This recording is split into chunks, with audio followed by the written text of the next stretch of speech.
الجمل الآتية يحتاج كل منها إلى حرف فضع الحرف المناسب في المكان الخالی.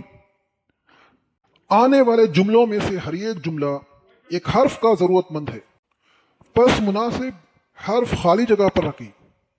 Each of the following sentences requires a letter, so put the appropriate letter in the blank space.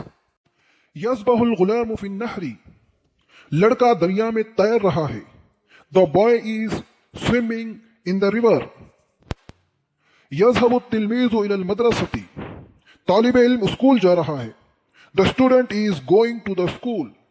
خطأت الحبل بالسكين. میں نے چھری سے رسی کاٹ دی. I cut the rope with a knife. يرضي المعلم بالتلميذ المؤدب. استاد شائستہ طالب علم سے خوش ہوتا ہے. The teacher is happy with the humble student. يعود الغریب إلى بلده. اجنبی اپنے ملک لوٹتا ہے. The stranger returns to his country. نام الطفل على السرير. بچہ بستر پر سو گیا. The child slept on the bed.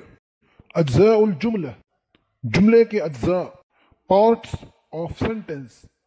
کلمۃ ثلاثة انواع. اسم وفعل وحرف. کلمے کی 3 قسمیں ہیں. There are 3 types of word.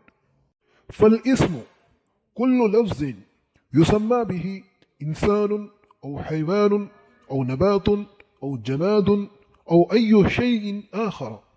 اسم ہر وہ لفظ جو انسان یا حیوان یا نباتات یا جمادات یا کوئی دوسری چیز کے لیے رکھ دیا جائے.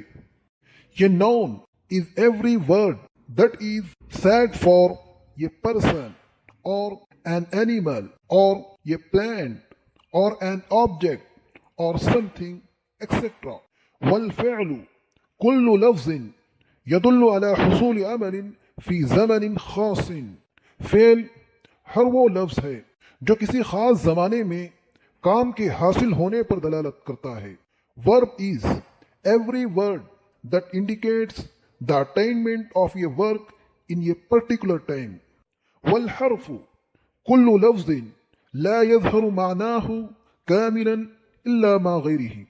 حرف ہر وہ لفظ ہے جس کا پورا معنی دوسرے لفظ کے ساتھ ملائے بغیر ظاہر نہیں ہوتا. یہ letter is every word whose full meaning does not appear without being combined with another word.